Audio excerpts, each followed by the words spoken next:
Laila Lifatul bisa. Yani Nur Aisyah, Septi Dwi Cahyati, ya ada semuanya. Oke, silahkan bangkunya, mejanya dirapikan dulu. Siapa yang tahu hari ini kita akan belajar tentang apa? Jadi hari ini kita akan belajar tentang materi ikhtiar.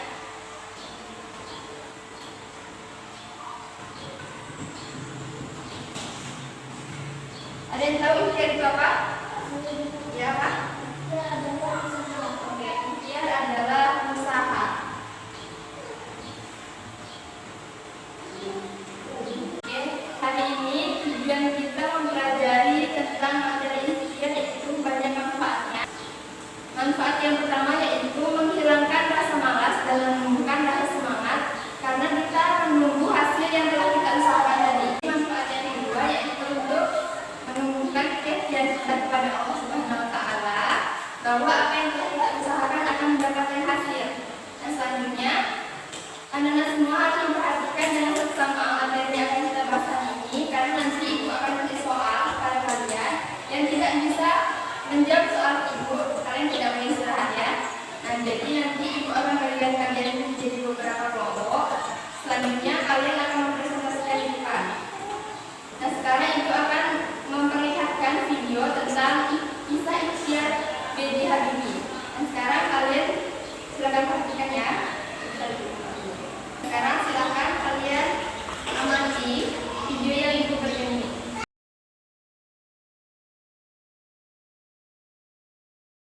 Pada tahun 1950, ayah Habibie meninggal dunia. Kemudian Habibie pindah ke Bandung dan sekolah di Government Heidelberg School sampai tahun 1951. Lalu lanjut sekolah di SMA Kristen Dago dari tahun 1951 sampai tahun 1954. Pada tahun 1954 setelah lulus SMA, ia masuk di Departemen Elektro Fakultas Teknik Institut Teknologi Bandung. Pada tahun 1955, ia melanjutkan kuliah di jurusan konstruksi pesawat terbang di Aachen, Jerman Barat. Ketika datang ke Aachen tahun 1955, Habibie adalah satu-satunya mahasiswa yang tidak dibiayai beasiswa. Ibunya yang janda sepenuhnya membiayai kuliahnya. Oleh karena itu, mau tidak mau ia harus menyelesaikan kuliahnya secepat mungkin. Ia menyelesaikan jenjang S1 hingga S3 selama 10 tahun. Pada tahun 1960, Habibie lulus diploma. Habibie kemudian bekerja sebagai asisten peneliti di Institut Konstruksi Ringan di kampusnya. Pada tahun 1965, ia meraih gelar Doktor Engineering atau Dokter Teknik dengan predikat summa cum laude. Kelak, menjelang kepulangannya ke Indonesia, seorang pemimpin perusahaan MBB menyatakan pengakuannya atas kejeniusan Habibie. Ia berkata bahwa untuk mendapatkan satu orang lagi seperti Habibie, Indonesia membutuhkan waktu 100 tahun. Setelah menyelesaikan pendidikan doktor teknik pada tahun 1965, Habibie mendapatkan dua tawaran. Tawaran pertama menjadi pengajar di kampusnya, tawaran kedua bekerja di perusahaan pesawat Boeing. Setelah mempertimbangkan dengan istrinya, ia menolak keduanya. Habibie kemudian mendaftar di perusahaan pembuat pesawat hamburger Flugzeug atau HFB, yang mana telah mengembangkan pesawat Fokker F-28 dan Hansa Jet 320 setelah HFB mengganti nama menjadi MBB. Pada tahun 1973, ia diangkat sebagai Direktur Pengembangan dan Penerapan Teknologi.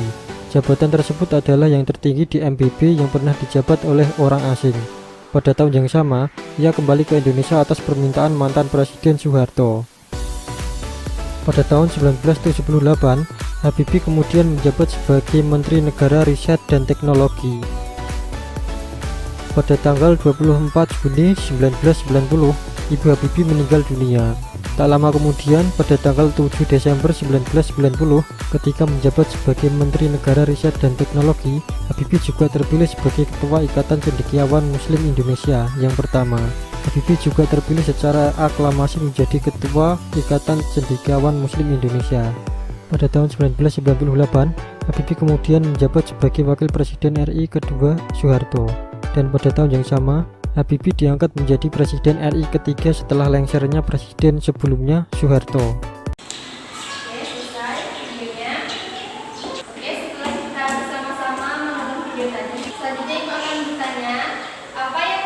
ditemukan di video tadi? Siapa yang bisa jawab? Silakan. Pembimbingan B.J. Habibie dalam menekuni pembelajaran. Oke, benar ya.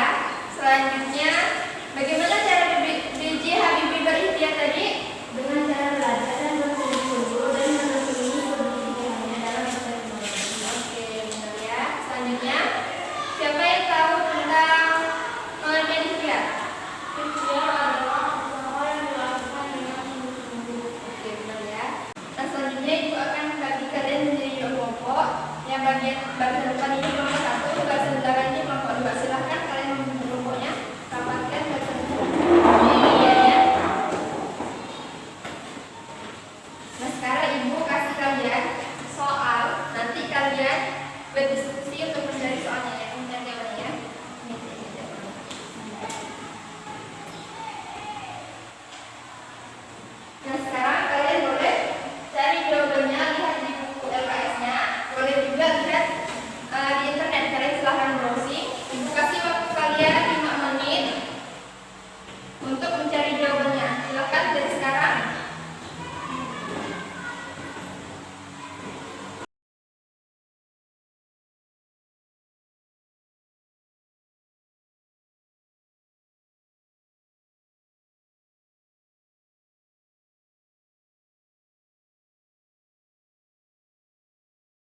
kaum sampai mereka mengubah keadaan yang ada pada diri mereka sendiri. Jika kita harus usaha atau ikhtiar dulu, baru Allah kasih apa yang kita inginkan. Soal yang kedua, apa makna kandungan Quran surah Al-Jumu'ah ayat 10 tentang ikhtiar? Apabila tak ditunaikan sholat atau bertebarlah kaum di muka bumi dan carilah karunia Allah, ingatlah Allah banyak-banyak supaya kamu beruntung. Quran surah Al-Jumu'ah ayat 62. Ayat di atas menunjukkan bahwa manusia diperintahkan secara tegas agar sehabis menunaikan sholat Jumat segera berusaha mencari rezeki untuk keperluan diri dan keluarga.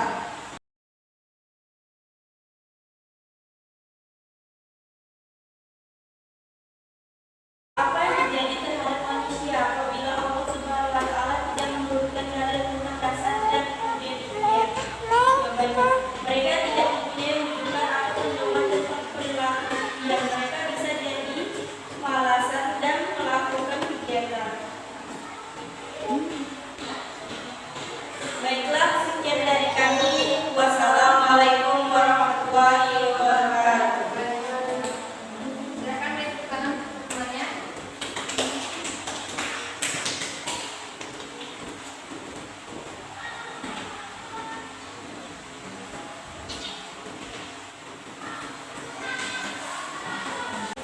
Oke, sampai di sini ada yang bisa menyimpulkan materi kita hari ini?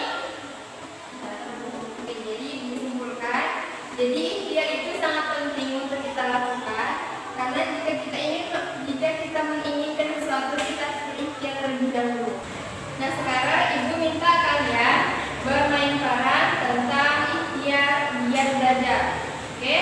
Ibu minta kalian bertiga bermain peran ya. Assalamualaikum warahmatullahi wabarakatuh.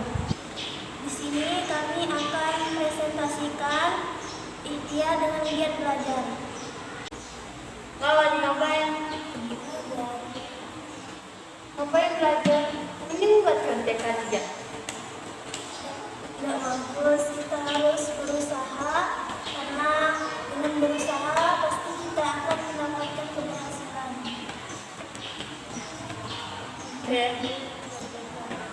Sekian dari kami. Wassalamualaikum warahmatullahi wabarakatuh. Oke, terima kasih anak-anak yang sudah mencontohkan ikhtiar dengan giat belajar tadi. Sekarang Ibu akan kasih kalian tugas untuk minggu depan.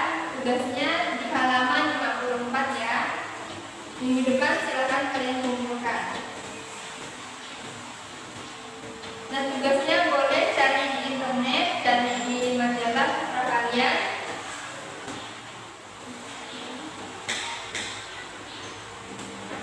Materi minggu depan kita akan membahas tentang materi tawakal. Jadi kalian boleh baca